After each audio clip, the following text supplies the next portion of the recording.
Hi, you just tuned into the Game-Related Talk Show. I'm Certified Lynk, and let's talk about some Space Jam.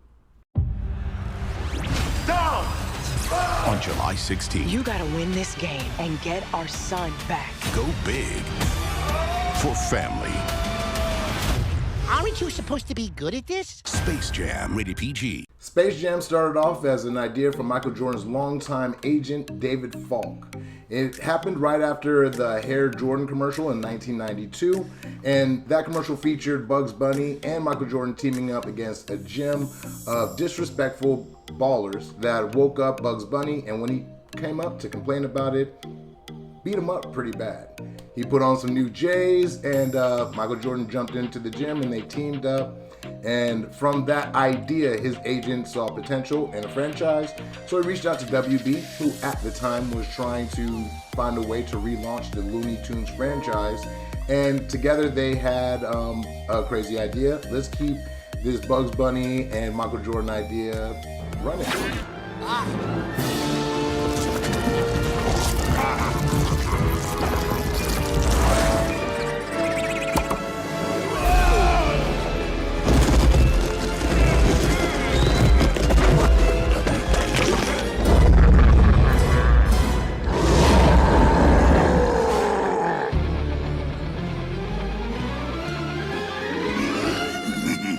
Hey, little pig.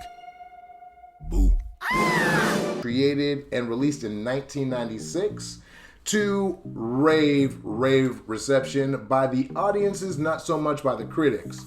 There was one critic, Roger Ebert, who gave it 3.5 stars out of 4 and say that it was, I think he said, a marriage of really great ideas. And honestly, it took off because the movie ended up grossing incredibly well in the future and end up spawning a sequel, which is what we are here to talk about today. Part of the magic that comes from Space Jam literally comes from the audience. The audience is truly innocent. They're kids mostly, and it's more for teaching a lesson and also featuring their favorite characters or favorite athletes in the same medium. The first thing that, when it was first announced in 2000, I think in 2017, between that time period, LeBron tweeted that he may be doing a Space Jam sequel because he just partnered up with WB, and there was a lot of backlash about it.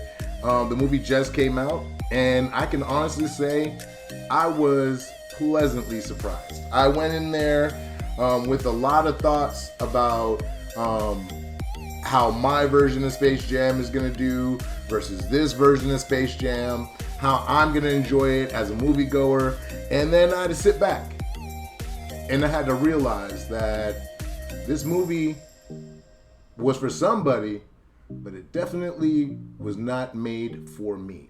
Not saying that I didn't enjoy it. The concept of the movie is LeBron James and his son goes to WB to see a new product pitch that LeBron's agent was hearing. His agent in this movie is a longtime friend named Malik, and they go to hear this pitch.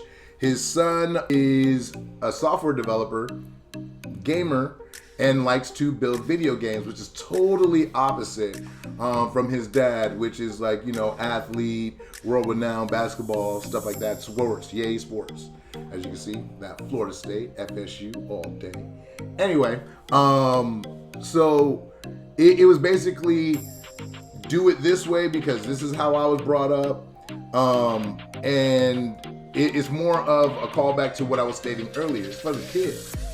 A lot of people my age, older, maybe a little bit younger, remembers everybody went and played outside.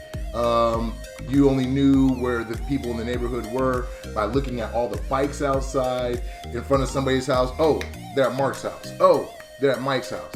It's not like that anymore. People meet up and they play social media.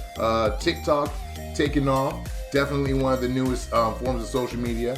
And a lot of kids are on there.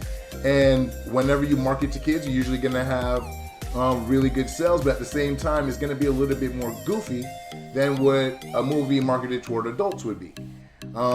again, this is not Space Jam, the original movie, continuing. It's an entire different movie.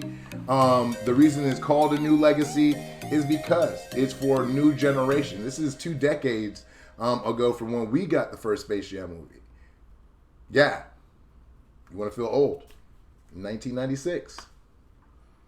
Sounds like it was like 10 years ago, right? Nope. Long. When we look back at Space Jam 2, it's going to be a lot of dated references, but it makes sense now. You have the entire catalog of the WB universe doing cameos, stuff like that. They make it really, really enjoyable. As a parent, like I said, I was pleasantly surprised. Just the whole flow of the movie. They kept it moving forward. There wasn't really a lull, I feel, in the movie at all. It was maybe at the beginning it was a little bit slower, but as you moved on and continued to go into the movie, the action, everything was just really, really well paced. The basketball is not going to be the basketball that you used to of Space Jam. This is definitely a whole different vibe. And I really did like it. At the end of the movie, I got up and I cheered just like, my daughter and my girlfriend's daughter was cheering at the time. Like, yeah, let's go LeBron, you know what I mean? And it was a really good, feel-good movie. And especially the ending, which was like the bow on the present, the candle on the cake, the frosting on your donut. I don't know where else to add another. Anyway, I really enjoyed the movie. I'm a really big fan of Space Jam. That has created a pop culture sensation. You still see Toon Squad shirts now. In the first Space Jam movie, we got Lola introduced as Bugs Bunny's girlfriend. She became a feminist icon. Don't call me doll. Yes. Don't ever call me doll. The hair flip. But she's like, again, this is all stuff from our childhood that we're trying to say, oh, let's go ahead and put this magic back in the bottle and bottle that up because it worked so good the first time. It's not going to work as well as it did. But right now, I can honestly say this has been a really, really good movie. Really dope. And I highly recommend, if you have HBO Max, to at least watch it once. If you have kids, watch it with your kids. If not, sit back. Don't try to put yourself in that same vein that you were in when you watched the first Space Jam, because it's not for that. Watch the movie and enjoy the movie like a kid with wonderment, and I guarantee you'll see the benefits of Space Jam 2 coming out, especially at the time that we needed during the quarantine and stuff like that.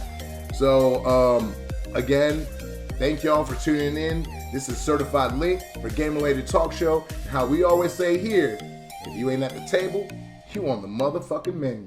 Certified Lynk for Game-Related.